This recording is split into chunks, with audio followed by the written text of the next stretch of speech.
Higher education reforms in India. Two major reports with overlapping concerns were submitted to the central government during the last decade.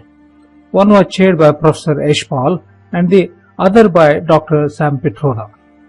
The first committee, chaired by Professor Yashpal, was appointed by the Ministry of Human Resources Development in 2008, and it was called the Committee to Advise on Rejuvenation and Renovation of Higher Education.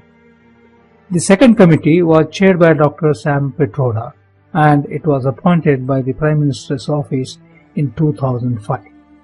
This committee was known by the name the National Knowledge Commission, that is NKC in short. Both reports talk about expanding the provision of higher education without sacrificing the quality. A cursory reading would suggest that there is not much difference between the views put forward by the two panels. In the specific sphere of knowledge, both panels favor imaginative interface between areas and disciplines as a means of promoting creativity. They evince equal amounts of anxiety over the problems of accreditation and licensing faced by the institutions that impart professional education. On the matter of institutional fragmentation, at the apex level, both recommend establishment of an umbrella body. This body would be overall supervisory body. It would take care of overlapping functions of the existing structures wherever such problems arise. A careful decoding, however, reveals that the two reports are based on contrasting perspectives on the relationship between the knowledge and the education and the social needs. From the point of view of political economy embedded in the two reports, the visions of the reform they endorse are different. The skill deficit. Both reports recognize a crisis in higher education, but their diagnosis of the nature of that crisis is quite different. National Knowledge Commission views the narrow growth of higher education in the context of skills.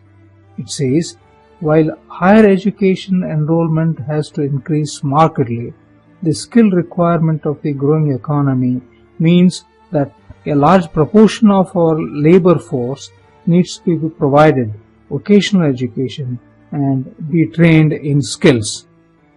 This skill eminent has to be integrated with the higher education system to ensure maximum mobility. The report discusses the paucity of skills in the vast unorganized sector, but it does not analyze the context in which this paucity has grown. After all, the economy must evolve so that it provides employment prospects attractive knowledge and skills. It is a fact that Indian manufacturing has provided slow employment growth during the 1990s. In fact, it was called jobless growth. Though there was a growth in IT-enabled sector, it provided less than 0.5% of the total employment. This indicates that at least two sectors commonly linked with the skills and the so-called knowledge economy, respectively, are not in a position to provide a massive additional employment, or at least not immediately. No doubt, the economy might evolve, and these or other sectors change in the ways that provide additional employment. But the emphasis for vocational skills cannot ignore a detailed plan of how industry training linkages will also be simultaneously developed. The question is whether such emphasis should be at the cost of higher education. According to many critics, this is what Knowledge Commission ignored, and it has ignored the actual needs of the economy or higher education. A relevant analysis of this kind, that is, focusing on working conditions, livelihoods, economic opportunities, was presented by a commission chaired by the late Dr. Arjun Sen Gupta. It dealt with the crisis of skill deficit in the larger context of poverty and working conditions. Knowledge Commission, however, ignored Sen Gupta's recommendations for comprehensive measures. Instead, the Knowledge Commission opted for merely rebranding vocational education and training to increase its value and ability to command higher incomes. It has been criticized that the Knowledge Commission did not make any comprehensive plan for value addition in the existing vocational training and skill aspects. The Knowledge Commission had more emphasis on size and enrollment capacity, but such measures do not add real skills in vocational education. It will only get rebranded by the transformation of the bulk of higher education into a skill-imparting apparatus. In fact, there is a dichotomy of knowledge and skills, and that is perhaps one of the most problematic aspects in the current state of education in India. The relationship between the two is not difficult to draw. Both are responding to the large-scale de-skilling that has taken place in the education system. That was bound to happen in the wake of technological changes geared towards automation and efficiency. A new class of corporate interest has emerged with the advent of such new technology and financial boom. New kinds of alliances have emerged between the state and the industry, even as education itself has emerged as a key market. These alliances enable the state to freeze or greatly reduce the employment it provides. At the same time, it allows the so-called knowledge industries to transform the nature and the quality of the employment in the wider economy. In the process, many different kinds of work have vanished from the market, while others have got downgraded. This has reduced the potential for employment. This has led to de-skilling of the existing educational system. This is where our educational planners should be seriously concerned. Governing the youth and managing their prospects has always been important for the state. In this, maintaining smooth transient opportunities for work with opportunities to learn new skills are involved, and they are very important aspects of governance. This is where education is positioned in the knowledge economy. It is supposed to control the social damage caused by the underemployment, casual work, de-skilling, and the associated loss of self-identity.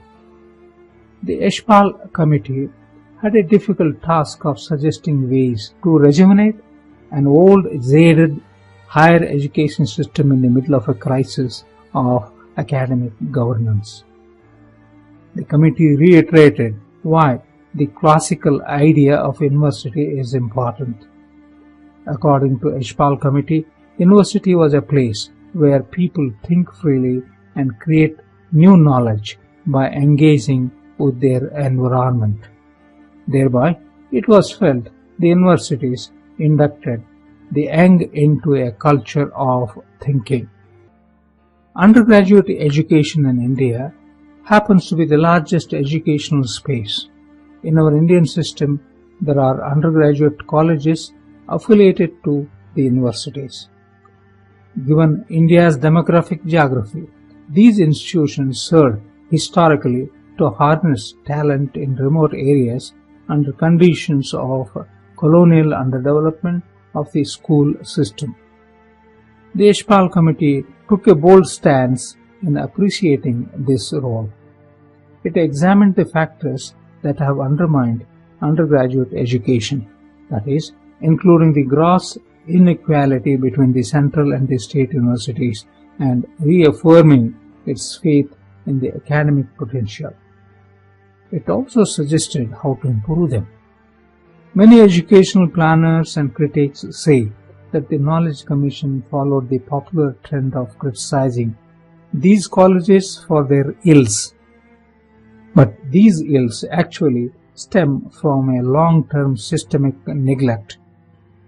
Knowledge Commission perceived them as a burden and recommended the creation of an affiliating board and converting undergraduate colleges into sort of community colleges. The meaning of this community derives from its history in the American education system. It has been criticized that without bothering to examine this history, Knowledge Commission simply hijacked the word community. But what it actually did in the process was to rebrand vocational education to be introduced in undergraduate colleges. If this move becomes widely implemented, a process that has indeed already begun, it has been argued that large number of student community will lose opportunity to access actual higher education. In a marked contrast, the Yashpal Committee differentiates between undergraduate and higher education and explains how institutions providing vocational education can be linked with the universities. Similarly, for the training of school teachers at all levels, the Yashpal Committee report suggested deeper academic engagement, not the magical touch of the information technology.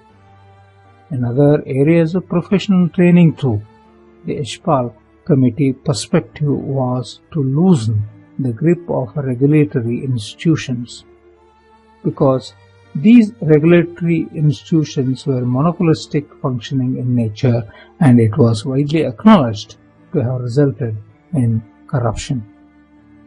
To conclude, it is felt that the recommendations, policies and programs of Knowledge Commission as opposed to Yashpal Committee report are not helpful for the future course of education. The crisis of higher education will only deepen, and what good is left will rapidly erode.